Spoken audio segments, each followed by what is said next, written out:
Halo. Nah, kita sudah membahas 3 saham-saham utama punyanya Lo Keng Hong yang kepemilikannya di atas 5% di pasar modal Indonesia kemarin-kemarin. Saatnya bagi kita untuk membahas yang keempat nih. Setelah sebelumnya di edisi part ketiga kita membahas tentang bagaimana nama Lo Keng Hong tiba-tiba muncul di pengumuman publik atas kepemilikannya atas aksi borong saham DILD dengan beberapa alasan dasar pembeliannya. Saham DILD sendiri masih saja berkonsolidasi saat ini. Meskipun secara fundamental rasio-rasionya sangat tidak enak dipandang oleh mata, namun sebenarnya secara analisa teknikal, saham DILD ini memang menunjukkan tanda-tanda akan segera naik ke depannya. Nah, sepertinya rewards-nya sangat lumayan loh. But anyway, episode kali ini kita tidak akan membahas saham lain, tapi khusus membahas saham Cevin atau PT Klipan Finance Indonesia Tbk.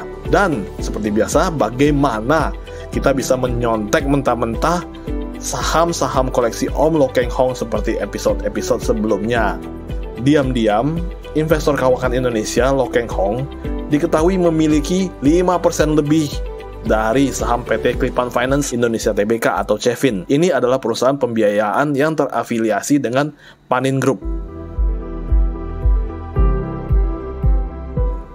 Padahal, berdasarkan penelusuran beberapa media yang dipublish di akhir Juli tahun 2022 yang lalu, laba Cevin ini anjlok luar biasa.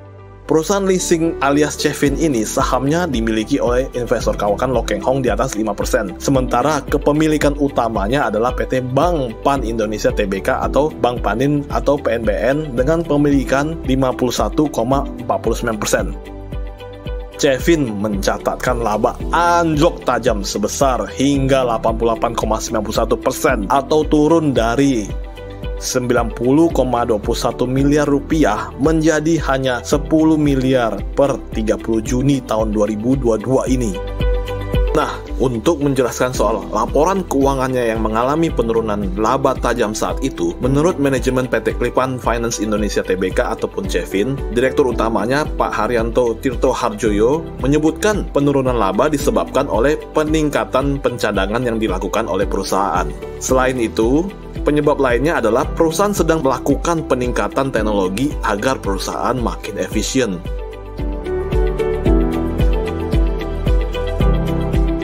Laba turun untuk penambahan pencadangan karena pada tahun 2021 yang lalu ada yang kami write off ataupun hapus buku akibat pandemi, kata beliau kepada media saat itu. Penyebab menurunnya laba lainnya juga disebabkan oleh perusahaan yang melakukan investasi pengembangan sistem seperti penganggaran hingga verifikasi digital dan teknologi sampai credit engine. Serta Cevin juga sedang mengembangkan sumber daya manusia dan melakukan pelatihan menyeluruh.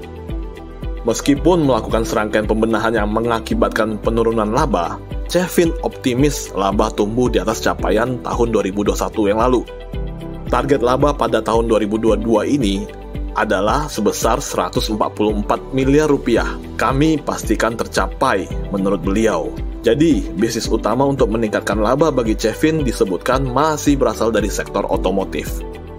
Laporan kuartal kedua Cevin yang diterbitkan pada bulan Juli tahun 2022 yang lalu itu mencatatkan penurunan laba yang juga disebabkan menurunnya pendapatan menjadi 714,19 miliar rupiah dari sebelumnya, yang pada Juni 2021 yang lalu itu masih sebesar 779,82 miliar rupiah. Jadi, perusahaan yang labanya menukik tajam seperti ini, kenapa dibeli oleh Om Lo Keng Hong?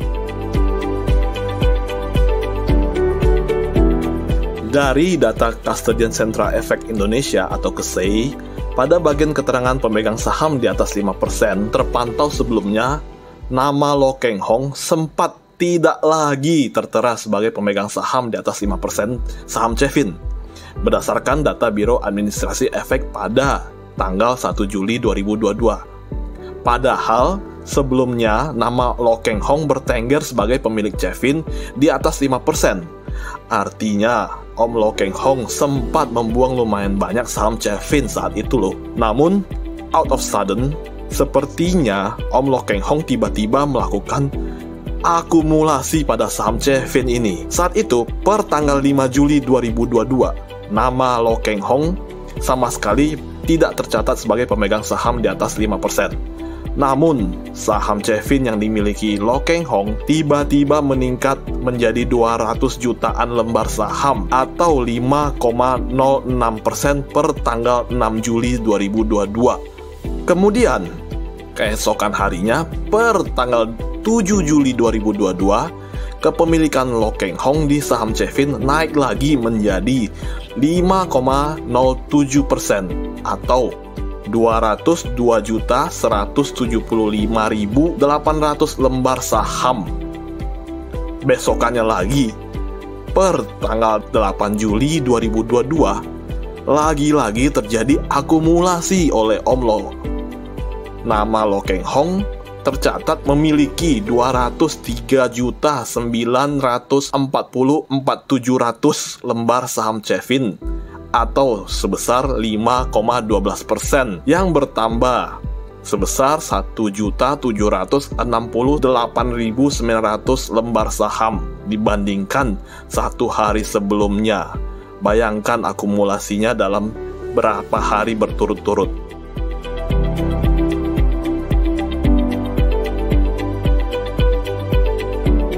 Well, sebelumnya seperti biasa, disclaimer dulu ya, bahwa kinerja masa lalu tidak mencerminkan kinerja masa depan.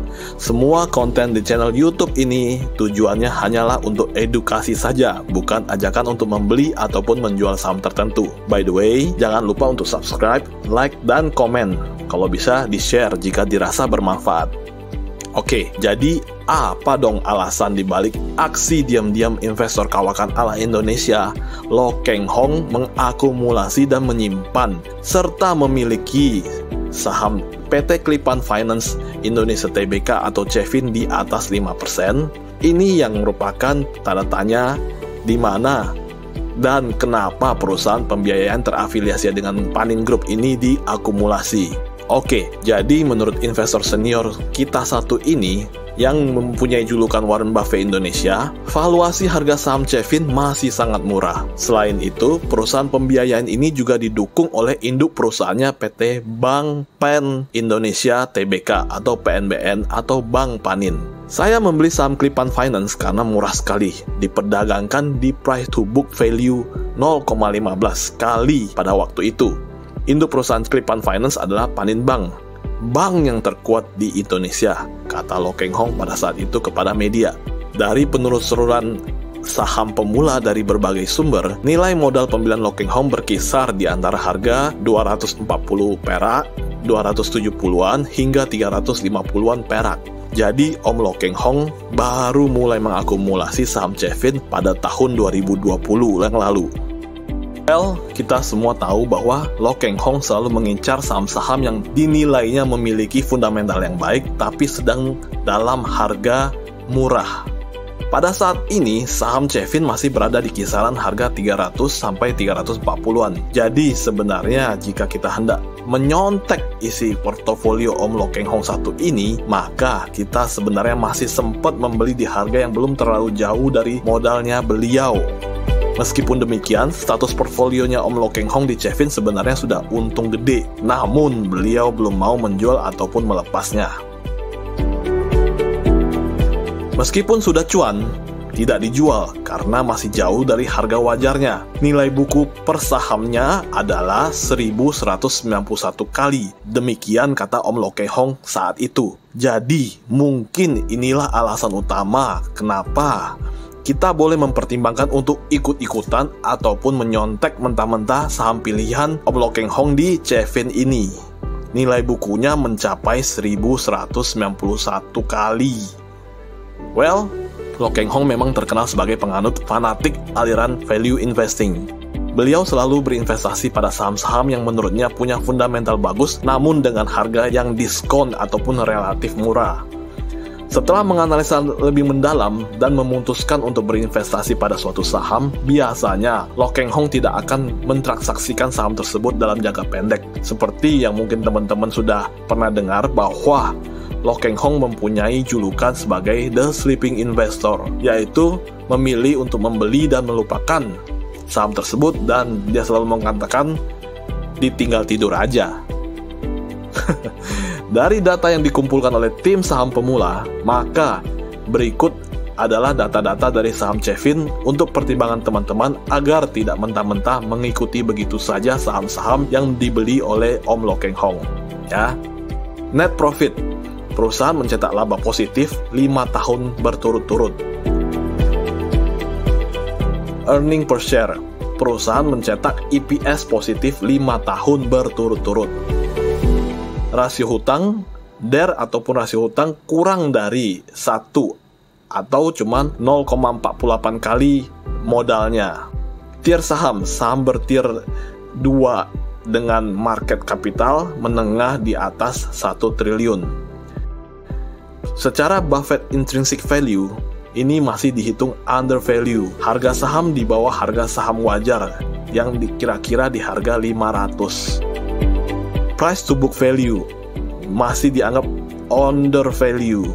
PBV lebih rendah dari valuasi perusahaan 0,25. Current ratio, aset lancar lebih kecil daripada liabilities jangka pendeknya. Net profit margin, profitabilitasnya kurang baik. NPM kurang dari 10% atau cuma 1,44%. Return on equity atau ROE, profitabilitasnya kurang baik. ROE kurang dari 15% atau cuma 0,42%. Nah, dari data-data fundamental di atas, kita bisa lihat bahwa saham Cevin mempunyai nilai wajar di kisaran sekitar 500. Sementara harga sekarang bisa teman-teman cek sendiri di trading platform masing-masing, ya kan? Jadi bisa dipertimbangkan untuk sebagai acuan mengambil keputusan masing-masing dari investasi teman-teman sendiri, oke? Oke, pilihan ada di tangan teman-teman. Silakan tentukan strategi investasi masing-masing dan semoga bermanfaat. Jangan lupa untuk subscribe dan share kepada teman-teman jika dirasakan sangat-sangat berguna dan bermanfaat. Karena dengan membantu kami sharing, maka channel ini akan membantu dan meningkatkan profit dari portofolio Anda. Sampai ketemu di edisi selanjutnya. See you, bye-bye.